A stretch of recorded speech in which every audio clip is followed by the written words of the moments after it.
तो टॉपिक हमारा है री इश्यू ऑफ शेयर्स। तो पहले री इश्यू ऑफ शेयर्स का मतलब समझते हैं बेटा। जैसे अभी आप फॉरफिटेट करते थे, जब आप अपने शेयर्स को फॉरफिटेट कर लेते थे तो फॉरफीचर करने के बाद की स्टेप होती है री इश्यू। जब कोई शेयर होल्डर अपने पैसा नहीं दे पा रहा, कंपनी ने उसको कई सारे नोटिस दिए है ना, उसके बाद भी वो अपनी ड्यूज को पे नहीं कर रहा है, तो कंपनी उसके शेयर्स को फॉरफिटेट कर लेती है। इसके बाद कंपनी क्या करती है, किसी दूसरे व्यक्ति को शेयर होल्डर बना देती है, उसको शेयर इश्यू कर देती है। तो इस प्रोसीजर को बोलते हैं री इश्यू ऑफ शेयर। ये जो री इश्यू होता है ये 2-3 तरीके से हो सकता है। देखो पहला तरीका,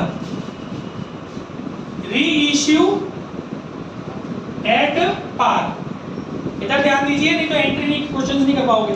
री इश्यू एट पार मतलब आप अपने शेयर्स को पार पर री इश्यू कर रहे हैं। एक तो बात आप ये ध्यान रखिएगा कि जब भी री इश्यू किया जाता है बच्चों, तो री इश्यू में इंस्टॉलमेंट्स नहीं मांगी जाती। क्यों नहीं मांगी जाती? क्योंकि ऑलरेडी जो टाइम था वो पास हो चुका। भाई 3-4 महीने में तो मैंने सारी इंस्टॉलमेंट्स मांगी ली थी, उसके बाद कोई बंदा दे नहीं पाया था। अब उसके बाद में फिर यहाँ से इंस्टॉलमेंट दोबारा थोड़ी बांधूंगा, तो मुझे पैसा कब मिलेगा मेरा?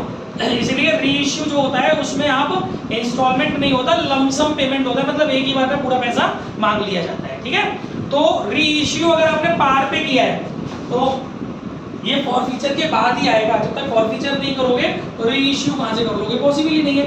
तो अगर आप पार पे करेंगे तो आपके पास पैसा आएगा bank account debit to share capital. Books बंद कर दो। Bank account debit to share capital being dash shares reissue. अभी बुक्स पे फोकस मत करो, इधर फोकस करो, बुक्स को करके पढ़ना। Bank account debit to share capital being dash share reissue. ये पार का कॉन्सेप्ट है। पार तो मतलब जानते हो ना, रेट टू रेट। 100 रुपए का शेयर है, तुमसे छीना, किसी दूसरे को दिया तो 100 रुपए के हिसाब से दे दिया, वो हो गया हमारा पार पर री इश्यू। ठीक है, सेकंड कॉन्सेप्ट, अगर ऐसा नहीं हो रहा है, ऐसा हो रहा है तो री इश्यू एट प्रीमियम। हमने आपका जो शेयर, आपको जो आपके जो शेयर मतलब कंपनी ने जो शेयर्स फॉरफिटेट किए थे, उन शेयर्स को कंपनी ने जब री इश्यू किया है तो वो प्रीमियम पर किया है। प्रीमियम का मतलब सबको पता है ना, 10 रुपए का शेयर है तो बढ़ा करके दे रहे हैं, 11 रुपए में दे रहे हैं, 12 रुपए में दे रहे हैं। तो इसमें सीधे सीधे एंट्री हो जाएगी bank account debit to share capital, क्योंकि कैपिटल का तो पैसा मिलेगा ही मिलेगा ना, और टू सिक्योरिटी प्रीमियम रिजर्व।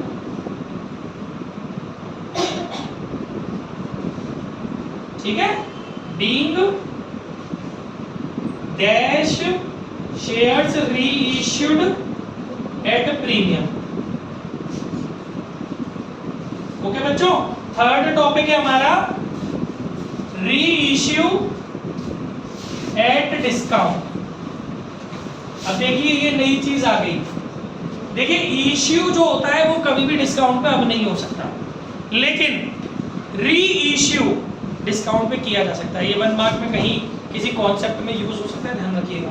री इश्यू डिस्काउंट पे किया जा सकता है। केवल 2 ही चीजें हैं जो डिस्काउंट पे री इश्यू की जा सकती है शेयर के रेफरेंस में। एक तो फॉरफिटेटेड शेयर जब री इश्यू करते हैं, और एक स्वाइट इक्विटी शेयर्स जो होते हैं उनको री इश्यू किया जाता है। जब हम थ्योरी पढ़ेंगे तब समझेंगे स्वाइट इक्विटी शेयर्स का मतलब क्या है। ठीक है, ये बेसिकली एम्प्लॉइज वगैरह को दिए जाते हैं, उनको इनकरेज करने के लिए, ताकि उनको ऐसी फीलिंग आए कि वो भी कंपनी में कहीं ना कहीं पार्टनर है या उनका भी कंट्रीब्यूशन है, वो भी इम्पोर्टेंट है कंपनी के लिए, तब उनको स्वाइट इक्विटी शेयर्स दे दिए जाते हैं। तो वो आप डिस्काउंट पे इश्यू कर सकते हो, और बाकी आप जो शेयर्स फॉरफिटेट करते हो उनको भी डिस्काउंट पर री इश्यू कर सकते हो। ठीक है, तो जब आप शेयर्स को री इश्यू कर रहे हो बेटा डिस्काउंट पे, तो एंट्री क्या होगी? Bank account debit, bank account debit. अच्छा, इसमें bank account debit share forfeited share लिखते हैं ना, forfeited share account debit, UP board में शेयर फॉरफिचर लिखा जाता है। Bank account debit forfeited shares account debit to share capital. कोई मुझे बताएगा मैंने शेयर फॉरफिटेटेड शेयर क्यों डेबिट किया है, डिस्काउंट क्यों नहीं डेबिट किया मैंने? यस, उस फायदे में से यहाँ पर हम कवरिंग कर रहे हैं। देखिए मैंने जब डिस्काउंट पर शेयर री इश्यू किए हैं बच्चों, तो मैं यहाँ पर फॉरफिटेटेड शेयर को डेबिट करूंगा, ना कि डिस्काउंट ऑन इश्यू ऑफ, ना कि डिस्काउंट को। क्यों नहीं करेंगे? क्योंकि वो जो डिस्काउंट है वो डिस्काउंट हमें किस में से कवर करना है? जो हमने फॉरफीचर के टाइम पर प्रॉफिट कमाया था। तो यहां से एक और कॉन्सेप्ट जनरेट होता है हमारा कि जब भी हमें अपने शेयर्स को री इश्यू करना है डिस्काउंट पर, तो वो किस एक्सटेंट तक, किस लेवल तक, किस सीमा तक, किस लिमिट तक हम डिस्काउंट पर री इश्यू कर सकते हैं, जितना हमें फॉरफिटेटेड शेयर्स में फायदा हुआ है।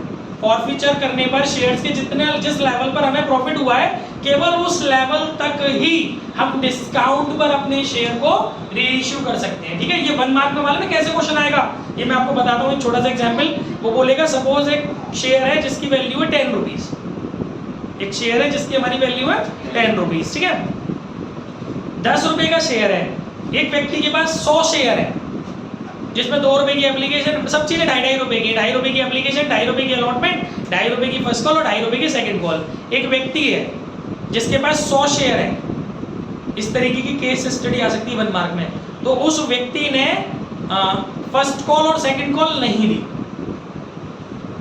उस व्यक्ति ने फर्स्ट कॉल और सेकंड कॉल नहीं दी। तो पहले तो ये बताइए कि फॉरफिटेटेड शेयर में कितना अमाउंट जाएगा। ये क्वेश्चन बहुत आता है बोर्ड में 1 मार्क्स में।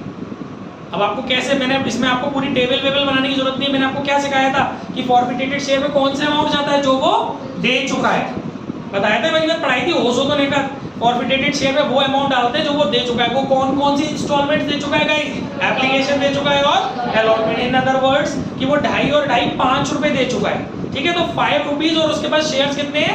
100, तो 500 रुपीज फॉरफिटेटेड शेयर में गए। इसके बाद उसने आगे केस स्टडी में जोड़ दिया कि इसमें से हम पूरे इन जो फॉरफिटेट किए 100 शेयर्स को, इनको हम री इश्यू करना चाह रही है कंपनी। अब आप वो लेवल बताइए, क्या मिनिमम प्राइस होना चाहिए, ऐसे आता है क्वेश्चन, क्या मिनिमम प्राइस होना चाहिए जो कंपनी को री इश्यू पर लेना चाहिए, कम से कम minimum price, that will be 5। क्योंकि ज्यादा से ज्यादा कितना डिस्काउंट कंपनी दे सकती है? 5 का। जो मिला है कंपनी को वही कंपनी डिस्काउंट देगी। कंपनी को 5 रुपए का तो फायदा हुआ है, 2.5 रुपए की एप्लीकेशन, 2.5 रुपए की अलॉटमेंट, तो जो 5 रुपए का कंपनी को फायदा हुआ है उसको कंपनी सपोज डिस्काउंट कर देती है, तो फिर मिनिमम कितने उसको लेने होंगे? 10 का शेयर है, 5 रुपए का डिस्काउंट करती है तो बचे कितने? 5। तो मिनिमम प्राइस जिससे नीचे कंपनी री इश्यू नहीं करेगी वो कितना हो गया इस केस में? 5। इस तरीके की केस स्टडी आती है 1 मार्क। तो आपके कॉन्सेप्ट क्लियर होंगे ना, तो आप फटाक से सॉल्व कर दोगे उसको। क्लियर हो गया? तो ये बात भी हमारी क्लियर हो गई। इन तीनों में से कोई भी एक केस बेटा अप्लाई हो जाएगा अकॉर्डिंग टू क्वेश्चन। ठीक है, इसके बाद गाइस एक यूनिवर्सल एंट्री होती है, एक्चुअली मैं उसको बोल देता हूँ यूनिवर्सल क्योंकि वो होती है। एक यूनिवर्सल एंट्री है जो हर इनमें से किसी भी केस में होगी। वो कौन सी एंट्री है?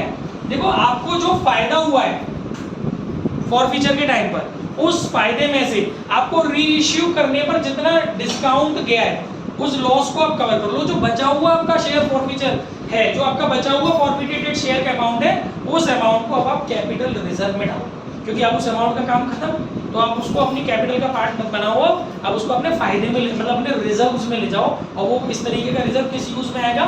जो यूजेस कैपिटल रिजर्व्स के होते हैं। बुक में थ्योरी में लिख रहा होगा, पढ़ लेना कैपिटल रिजर्व्स के क्या यूजेस होते हैं, तो उसी यूज में लेंगे उसको। तो उसकी एंट्री आपको करके दिखानी पड़ेगी। Forfeited shares account debit to capital reserve account, ठीक है ना? Being balance of forfeited share transferred to capital reserve. ठीक है बच्चों, कौन सा अमाउंट आएगा मोनिका इसके अंदर? फॉरफीचर के टाइम पर जो क्रेडिट में फॉरफिटेटेड शेयर था उसमें से री इश्यू के टाइम पर जो डेबिट में फॉरफिटेटेड शेयर उसको माइनस करके जो बचेगा वो आएगा। सपोज पार पे री इश्यू किया है तो फॉरफिटेटेड शेयर तो इसमें डेबिट है नहीं, तो पूरा की पूरा जो क्रेडिट में पड़ा हुआ था फॉरफीचर का टाइम का वो पूरा की पूरा ट्रांसफर हो जाएगा। सपोज प्रीमियम पर री इश्यू किया है आपने, तो भी आपने फॉरफीचर री इश्यू जो किया है वो डिस्काउंट पे नहीं किया, तो भी आपका जो क्रेडिट का फॉरफीचर था वो पूरा की पूरा ट्रांसफर हो जाएगा। और अगर री इश्यू डिस्काउंट पे किया है तो क्रेडिट के फॉरफिटेटेड शेयर्स के अमाउंट में से डेबिट के फॉरफिटेटेड शेयर्स के अमाउंट को लेस कर देंगे, जो बचेगा वो आप इस एंट्री में ट्रांसफर कर देंगे। और इस कैपिटल रिजर्व को अब जनरल एंट्री में इस कैपिटल रिजर्व की बैलेंस शीट में पोजीशन क्या होगी, जो रिजर्व एंड सरप्लस ग्रुप है ना उसके अंदर, उसमें जाएगा ये नोट्स टू अकाउंट में रिजर्व एंड सरप्लस के अंदर। और फिर फॉरफिटेटेड शेयर, अगर रीइश्यू हो जा रहा है शेयर, अगर शेयर रीइश्यू हो जा रहा है तो बैलेंस शीट के अंदर फॉरफिटेटेड शेयर ऐड नहीं होगा, जैसे कल मैं आपको ऐड करवा रहा था। दूसरी चीज, नंबर ऑफ शेयर्स जो मैंने आपसे कहा था कि माइनस कर देना फॉरफिचर कर रहे हो तो, लेकिन अगर आप लोगों को रीइश्यू भी कर दिया है तो नंबर ऑफ शेयर माइनस मत करना, क्योंकि आप सब में मैंने 10,000 शेयर बांटे, इसने दिए नहीं, इसके 500 शेयर छीन लिए, फिर इसको उठा के किसी दूसरे को रीइश्यू कर दिया तो वापस मार्केट में 10,000 शेयर पहुंच तो गए। तो नंबर ऑफ शेयर में बैलेंस शीट पे आपको यहीं के ही बता रहा हूँ, क्योंकि अलग से कुछ नहीं होना है बैलेंस शीट में। नंबर ऑफ शेयर आपको माइनस नहीं करने हैं जो फॉरफिचर के केस में आप कर रहे थे, क्योंकि आपका क्वेश्चन आगे बढ़ गया रीइश्यू के लेवल पर। और दूसरा, फॉरफिटेटेड शेयर ऐड नहीं करना है जो फॉरफिचर के केस में कर रहे थे। और तीसरा, अगर वो पूछ ले, वैसे तो पूछेगा नहीं क्योंकि आपके सिलेबस में नहीं है, फिर भी पूछ ले वो कि कैपिटल रिजर्व कहाँ जाएगा, तो रिजर्व एंड सरप्लस हेड में जाएगा, नोट्स टू अकाउंट्स में शो करेंगे। ठीक है।